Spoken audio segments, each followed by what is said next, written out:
interesante artículo publicado por El País a finales de la semana pasada, el diario español argumenta que América Latina vive uno de los debates más importantes de su historia, el del futuro de sus ejércitos. Según este artículo, el tema ha cobrado relevancia por dos motivos. Primero, la baja probabilidad de una guerra o golpe de Estado. Segundo, por la creciente amenaza del crimen organizado. Así, México, Honduras y Guatemala han involucrado a sus Fuerzas Armadas en la lucha contra los narcos, en línea con lo que Colombia y Perú llevan haciendo ya desde hace muchos años. Brasil, por su parte, utiliza a los militares para desalojar las favelas y reventar huelgas de policías, mientras que Argentina hace tiempo que encargó a un cuerpo paramilitar tareas de seguridad en la provincia de Buenos Aires ante la creciente corrupción de la policía local. El apoyo a la idea de involucrar al ejército cuando las fuerzas de seguridad se vieran desbordadas por una amenaza ha crecido considerablemente en estos países, aunque con las reservas propias de una región donde la imagen de las Fuerzas Armadas aún se asocia a la represión de los años 70 y 80 y donde la última amenaza de guerra, en este caso entre Venezuela y Colombia, y el último golpe de Estado, el de Honduras, se produjeron hace menos de 4 años. Al mismo tiempo, se trata de una estrategia que varios han cuestionado, sobre todo aquí en México, donde incluso se ha argumentado que el creciente involucramiento de las Fuerzas Armadas en la lucha contra el crimen organizado ha generado mayor violencia. Héctor. Bueno, es una experiencia, en cierto modo, digamos, inédita, o mejor dicho, en construcción en América Latina, por necesidad, no porque nadie la haya diseñado o nadie haya dicho que esto es lo que hay que hacer, sino porque así se fue imponiendo la increíble intensidad del crimen organizado, ¿no?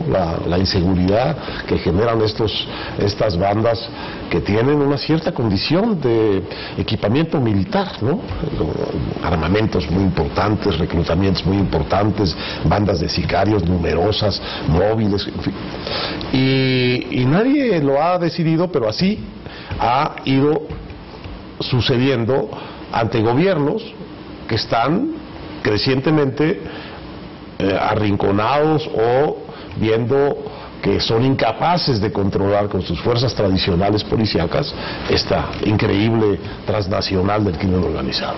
Entonces, lo que ha sucedido en México, que lo hemos visto estos años, es que el ejército ha pasado inopinadamente de un día para otro, prácticamente de ser un ejército que atiende catástrofes naturales y que está en sus cuarteles, digamos, cuidando invisiblemente la seguridad nacional, a ser un ejército policía que va, hace operativos, ocupa ciudades, patrulla las ciudades y establece una vigilancia policíaca con graves deficiencias de flexibilidad, de inteligencia, de conducta como fuerza pública, porque tiende a ser mucho más mortal y más letal que la policía.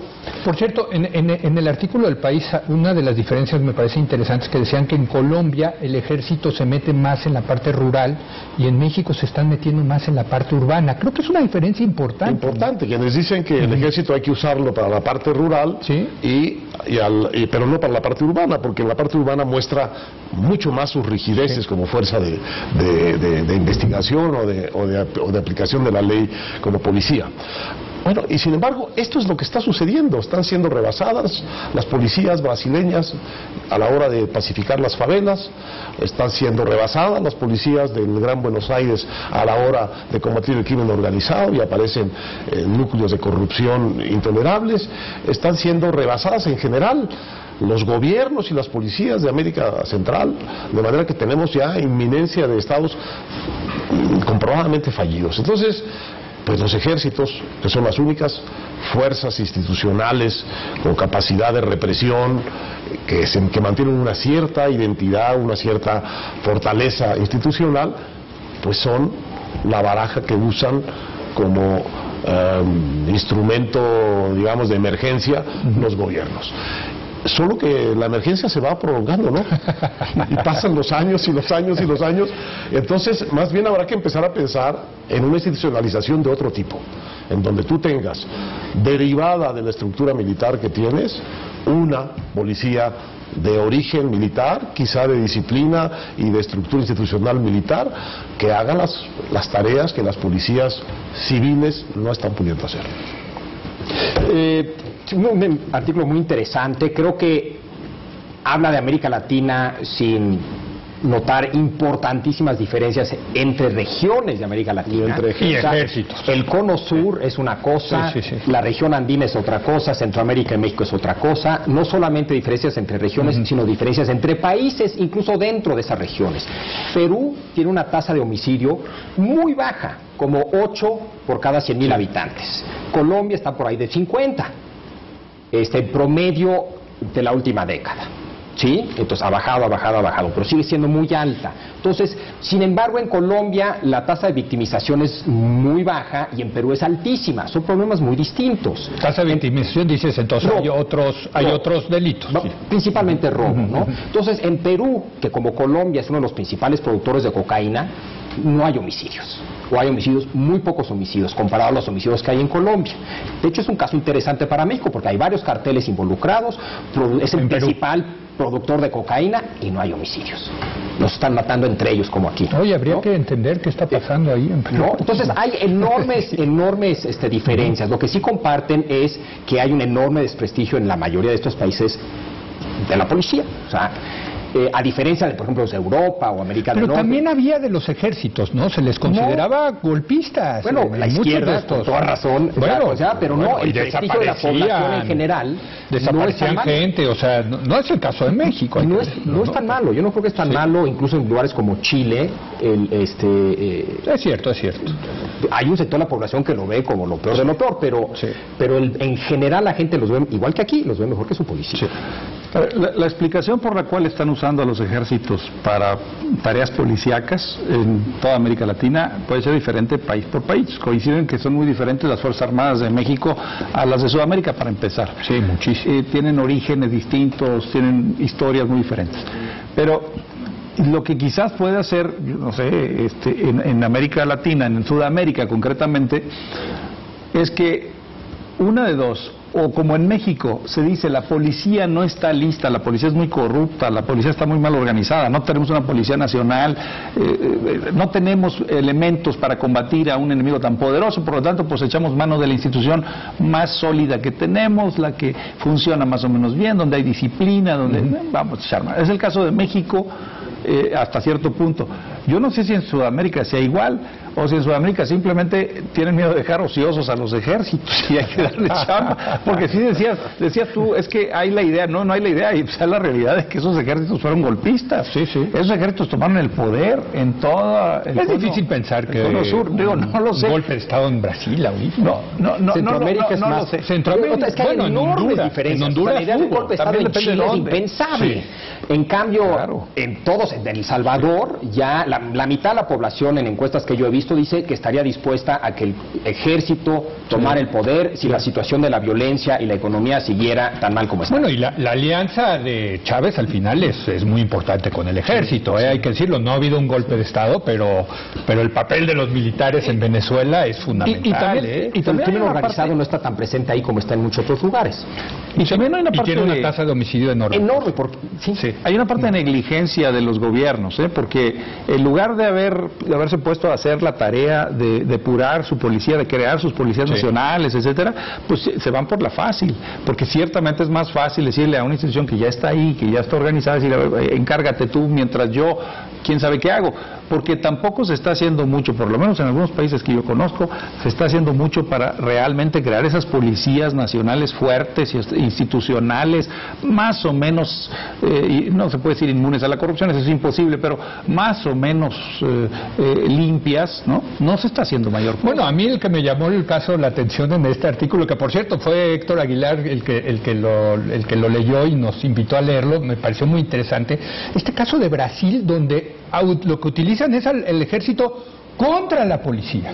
Para reventar. Pero en México también, si tú haces el recuento de los operativos militares y de la Policía Federal, son para intervenir ayuntamientos y para intervenir policías municipales a las que juzgan completamente puestas del lado equivocado, del lado del crimen.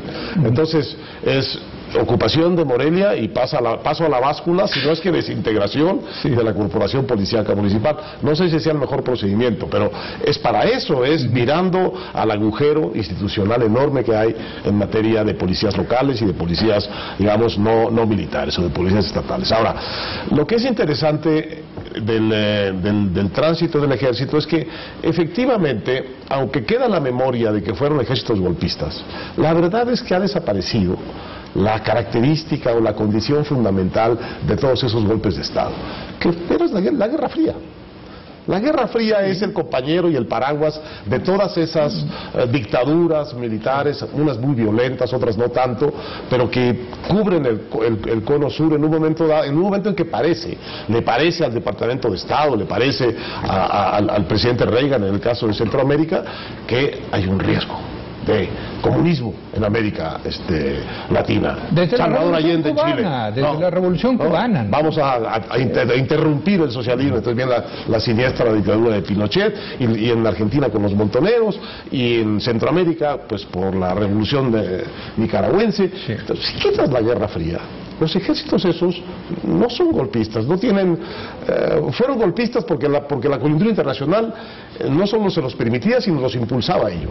Una vez que desaparece eso, establece la democracia, la verdad es que, y ese es el buen lado de esta noticia, es que ningún ejército está pensando seriamente en, como actor político, dar un golpe de Estado.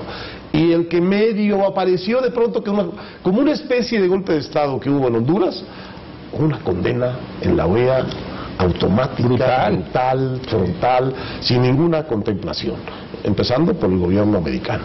De manera que, si alguna buena noticia hay en esta, digamos, reingeniería de los ejércitos hacia las tareas de seguridad pública, es que han dejado de ser un actor político del que esperes un golpe de Estado. Y a mí me pareció muy interesante en el artículo que menciona precisamente que se ha tenido que involucrar muchísimo el ejército en estas tareas, pero que también hay que pensar cuál va a ser el papel del ejército hacia adelante. Hay que empezar a pensarlo, sí. Y mencionaban, creo que el único país que lo está pensando en serio es Argentina. Hay un plan Brasil. Argentina y sí, Brasil, ¿no? Brasil lo piensa y mucho y muy bien. Yo creo que México, no sé qué piensen ustedes, también habría que pensar cuando... ¿No? No hay un solo trazo de eso. No, por eso, pero también habría que pensarlo, Debería ¿no? de verlo, sí. Debería de pensarse. Evidentemente yo espero que algún día salga el ejército de esto y la marina, pero ¿y luego qué va a pasar? ¿Para qué se van a dedicar a seguir repartiendo despensas o en casos de desastres naturales? Para empezar, va a salir, cuando salga de este embrollo de la lucha al narcotráfico, va a salir muy golpeado y va a salir muy desgastado, va a salir más corrompido, pues, ¿no? Es decir, el efecto erosionador del crimen organizado es terrible. Y cuando tú metes a una institución que era de lo mejorcito que teníamos, ¿no? En ese sentido, la metes de lleno, la sumerges en el ácido de la corrupción o del efecto corruptor poderoso de los narcotraficantes, le haces mucho daño. O sea, yo sí creo que nuestras Fuerzas Armadas van a salir muy lastimadas, muy deterioradas de esta aventura de la lucha contra el crimen organizado. Por eso entonces yo le añado a lo que dices tú, que debería de pensarse qué vas a hacer con el ejército mexicano, es no solamente qué vas a hacer y qué le vas a encargar y cuál va a ser su tarea y su papel, sino cómo lo vas a limpiar o cómo vas a reparar todos esos daños, esos golpes que va a traer ya de esa lucha o esa guerra contra el narco. Y la relación con el poder civil, ¿no? Aquí lo hemos discutido mucho, ¿no? Sí, de lo que se vuelve fundamental si los vas a involucrar en este tipo de tareas, que yo no creo que sea lo correcto, es esa supervisión civil. A mí me asusta un poco que se vea este problema de crimen, ya sea organizado o otro tipo de crimen, que se le vea nada más desde el enfoque de uso de fuerza. O sea, si algo nos ha quedado claro, creo que estos 5 años, es que tenemos que ver la cadenita completa, que incluye el uso de la fuerza, pero está la prevención, la procuración de justicia, donde se usa la fuerza, o se puede usar la fuerza, la administración de la justicia, que ahí el ejército no tiene nada que ver, y luego la ejecución de sanciones, que incluye cárceles, pero no solamente cárceles. Y en toda la cadenita, toda América Latina tiene severos problemas, incluso los países donde no hay crimen organizado, porque en muchos países o no hay una presencia significativa. Sí. Es crimen más... Es otro tipo de crimen, como en Argentina, ¿no? Robos, o en Chile son robos, y en muchos países latinoamericanos. Estaba nuestro compañero, amigo, colega de este programa, Eduardo Guerrero, en Buenos Aires, y le robaron su iPad el primer día que llegó. La tasa de victimización de Argentina es altísima. Estaba muy angustiado, pero bueno, tema fascinante, este de los ejércitos. Y en camino, ¿no? Porque apenas está empezando a suceder. Sí. Y eso que dice Agustín es cierto. Sí. Vamos a hacer todavía el recuento de los daños cuando acabe esta Pues podríamos aplicar eso del embarazo también, ¿no? 5 años para llegar ahí, 5 años para regresar a sus mejor, ¿no? Y en estos ¿cuántos años serían aquí? Que tenemos un ejército.